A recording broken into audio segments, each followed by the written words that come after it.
Hello guys. Welcome to Pakistani real reaction. तो कैसे हैं आप सब? उम्मीद है आप सब बढ़िया होंगे और मजे में होंगे। मेरा नाम है मुदस्सिर। नाम मुबशर। सो गाइस, यूएन में बड़ा खेल हो गया और चीन ने भी यूएन में भारत का साथ दे दिया है।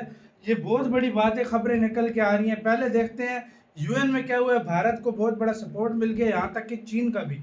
क्या सीन हुआ, काउंटडाउन करते हैं। 3 2 1 एंड स्टार्ट। दोस्तों, भारत का शक्ति प्रदर्शन देखकर अब बांग्लादेश ने भी यू टर्न मान लिया है और अपने चटगांव बंदरगाह का इस्तेमाल करने की रिक्वेस्ट मोहम्मद यूनिस ने भारत से की है। दूसरी ओर यूनाइटेड नेशन में हर बार भारत के खिलाफ वीटो करने वाला चीन इस बार पाकिस्तानी आतंकवादियों को नहीं बचाएगा, जो कि पाकिस्तान के लिए एक और बड़ा झटका है। इसके अलावा अमेरिका की तरफ से आईफोन को भारत में बनाने से मना करने के बाद अब एप्पल की तरफ से एक बड़ा स्टेटमेंट सामने आया जिसने सभी को चौंका दिया। इसके अलावा भी वर्ल्ड अफेयर से जुड़ी कई इंटरेस्टिंग खबरें आ रही है जिनके बारे में इस वीडियो में डिटेल में बात करेंगे, इसीलिए वीडियो को अंत तक जरूर देखिएगा। दरअसल दोस्तों, जिस बांग्लादेश की तरफ से ये बात कही जा रही थी कि अगर पाकिस्तान पर भारत हमला करता है तो हम भारत के 7 सिस्टर स्टेट्स पर हमला करके उसे बांग्लादेश में मिला लेंगे, लेकिन जो हस्र भारत ने पिछले कुछ दिनों में पाकिस्तान का किया और वहां के 11 एयरबेस को बुरी तरह से नष्ट किया, जिसमें पाकिस्तान की 20% एयरफोर्स की ताकत खत्म हो गई।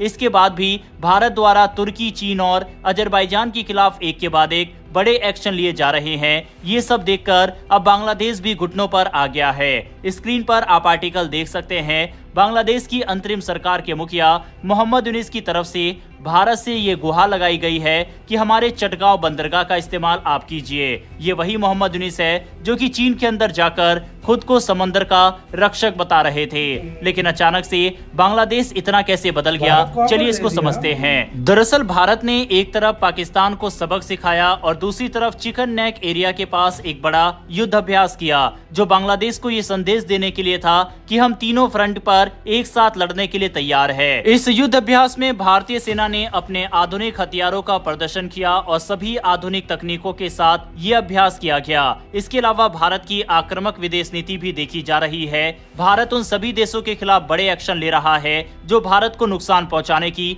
कोशिश कर रहे हैं। इन्हीं सबको देखकर बांग्लादेश को लग रहा है कि अब अगला नंबर उसका है और ऐसा ना हो कि भारत उसके खिलाफ कोई सैन्य कार्रवाई या फिर कूटनीतिक कदम उठा ले। हाल ही में भारत की तरफ से बांग्लादेश बॉर्डर पर अतिरिक्त बीएसएफ की बटालियन भेजने का आदेश भी दिया गया था। इसके अलावा भारत की तरफ से कश्मीर, पश्चिम बंगाल और भारत के अलग अलग कोनों में अभियान चलाया जा रहा है, जिसके तहत आतंकवादियों को ढूंढ ढूंढ कर मारा जा रहा है और बांग्लादेशियों को देश से बाहर निकाला जा रहा है। भारत की सख्त कार्रवाई और विदेश नीति को देखकर मोहम्मद यूनिस ने कहा है कि हम चाहते हैं कि भारत हमारे चटगांव बंदरगाह का ज्यादा से ज्यादा इस्तेमाल करे। चटगांव बंदरगाह को बांग्लादेश की अर्थव्यवस्था का दिल बताते हुए यूनिस ने भारत के पूर्वोत्तर राज्यों और नेपाल से इसका इस्तेमाल करने का आग्रह किया है। यूनिस के मुताबिक चटगांव पोर्ट का इस्तेमाल करना तीनों पक्षों के लिए लाभदायक होगा। उनकी सरकार ने इस पोर्ट के इंफ्रास्ट्रक्चर और विश्व स्तरीय बनाने के लिए इसे वैश्विक ऑपरेटरों को सौंप दिया है। बांग्लादेश की समाचार संस्था के अनुसार मुख्य सलाहकार यूनिस ने न्यू मूरिंग कंटेनर टर्मिनल में आयोजित कार्यक्रम को संबोधित करते हुए इसे देश के विकास के लिए एक बड़ा अवसर बताया।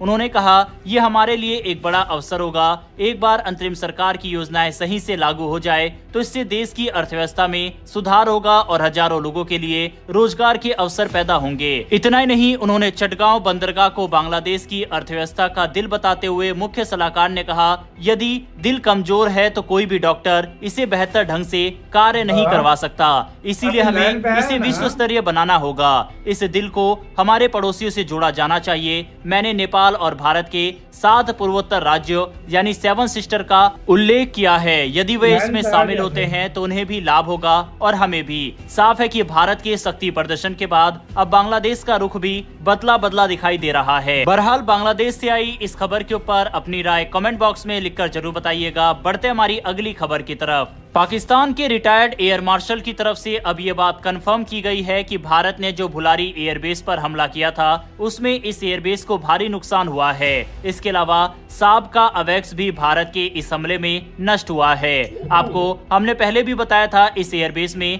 F-16 और JF-17 को रखा जाता है और यहीं पर भारत ने अटैक किया। खबरों के मुताबिक भारत के हमले में F-16 और अन्य फाइटर जेट को भी नुकसान पहुंचा है। इसके अलावा फाइटर जेट हैंगर फिगर को भी भारत ने निशाना बनाया और अब धीरे धीरे पाकिस्तान इस बात को मान भी रहा है। और ये पाकिस्तान की पुरानी आदत है। 1999 के करगिल युद्ध को भी पाकिस्तान ने काफी समय बाद माना था और अपनी हार को कबूला था। खैर, अब पाकिस्तान के पूर्व एयर मार्शल वगैरह इस चीज को मानने लग गए हैं। खैर, अब बात करते हैं डोनाल्ड ट्रंप की, जिनके एक स्टेटमेंट ने भारत समेत दुनिया को चौंका दिया। उन्होंने हाल ही में पब्लिकली एक बात कही कि भारत में एप्पल यानी आईफोन का निर्माण न किया जाए। Tim, I said, Tim, look, we've treated you really good. We put up with all the plants that you built in China for years.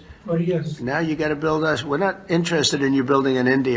यह स्टेटमेंट दिखाता है कि भारत और अमेरिका के बीच सब कुछ ठीक नहीं चल रहा। यानी जब भारत और पाकिस्तान के बीच तनाव हुआ था, उसमें भारत ने अमेरिका की नहीं सुनी और उम्मीद से ज्यादा बड़ा एक्शन पाकिस्तान पर लिया। यही कारण है कि अब ट्रंप की तरफ से ये बयान दिया गया। लेकिन इसके ऊपर एप्पल की तरफ से भी जो स्टेटमेंट सामने आया वह ट्रंप के लिए एक बड़ा झटका बन गया। ट्रंप ने कहा था कि भारत में टैरिफ बहुत ज्यादा है, इसीलिए मैन्युफैक्चरिंग ना की जाए। लेकिन शायद ट्रंप भूल गए हैं कि भारत दुनिया का सबसे बड़ा बाजार है। वहीं आगे चलकर काफी भारतीय आईफोन का इस्तेमाल कर सकते हैं। इसके अलावा भारत में लेबर चार्ज बाकी देशों की तुलना में काफी कम है, जिससे प्रोडक्शन का खर्च भी कम होता है। यही वजह है कि ट्रंप की खुद की अपनी कंपनी भारत में लगातार इन्वेस्ट कर रही है, जबकि टिम कुक की कंपनी एप्पल को ऐसा करने से रोका जा रहा है। जब एप्पल से पूछा गया ट्रंप मैन्युफैक्चरिंग न करने की बात कह रहे हैं, तो एप्पल ने साफ कहा कि हमने जो कमिटमेंट भारत से कर रखी है उसे पूरा किया जाएगा और भारत में हमारा प्लान वैसे ही चलेगा जैसा हमने प्लान तैयार किया था। यानी कि एप्पल की मैन्युफैक्चरिंग भारत में अब और आगे बढ़ने वाली है। ट्रंप की बौखलाहट साफ नजर आ रही है, लेकिन इसका भारत पर कोई खास असर नहीं पड़ेगा। बढ़ते हमारी आज की अंतिम खबर की तरफ, जो कि यूनाइटेड नेशन से निकलकर सामने आ रही है। दरअसल पहलगाम हमले की जिम्मेदारी द रेजिस्टेंस फ्रंट यानी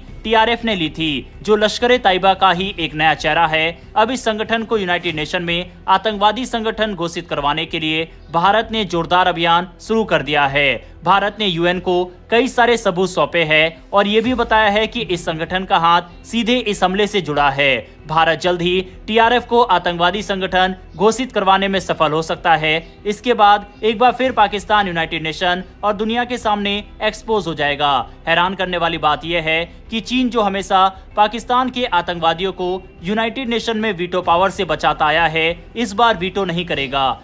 इसी के साथ यार वीडियो खत्म। तो भाई ये सीन है सारा, चाइना भारत का साथ देगा इसमें, क्योंकि जाहिर बात है इसमें हमला भी किया, तो जाहिर बात है भारत उनको आतंकी बनाएगा ही बनाएगा। बांग्लादेश आ गया औकात में, बांग्लादेश कहते भाई मेरी रिपोर्ट इस्तेमाल करो भाई। मतलब यू टर्न चीन और बांग्लादेश दोनों ने मारा और भारत के साइड में आ गए। बिल्कुल। तो भाई अब मतलब पता है ना उसे भारत की बात है भाई। और ट्रंप ने जो बोला था आज एप्पल ने बोला भाई ये इनका अपना बात ही सुनने वाले, हम इसमें नहीं है भाई, हम और इन्वेस्टमेंट करेंगे बाहर में क्या ट्रम्प भाई, सीधी सी बात है। मतलब क्या कमाल है यार, मजा आ गया देखकर यार। इस तरह तो ये इंडिया की पावर है यार, मानना पड़ेगा यार, ये इंडिया की पावर है यार। अच्छे अच्छे कंट्रीज यू टर्न लेने पर मजबूर हो जाते हैं। अच्छे कंट्री बांग्लादेश को भी समझ आई है ना, भारत से ज्यादा पंगा लिया तो इंडिया पाकिस्तान का हुआ ना, तो उसको भी तो चलो उनका तो फिर भी लंबा है, उसने इनका तो एक दिन भी नहीं टिका। सही बात है। तो आप लोग इसके कहना इस मामले में अपनी राय दीजिएगा, अपना बहुत अच्छा ख्याल रखिएगा।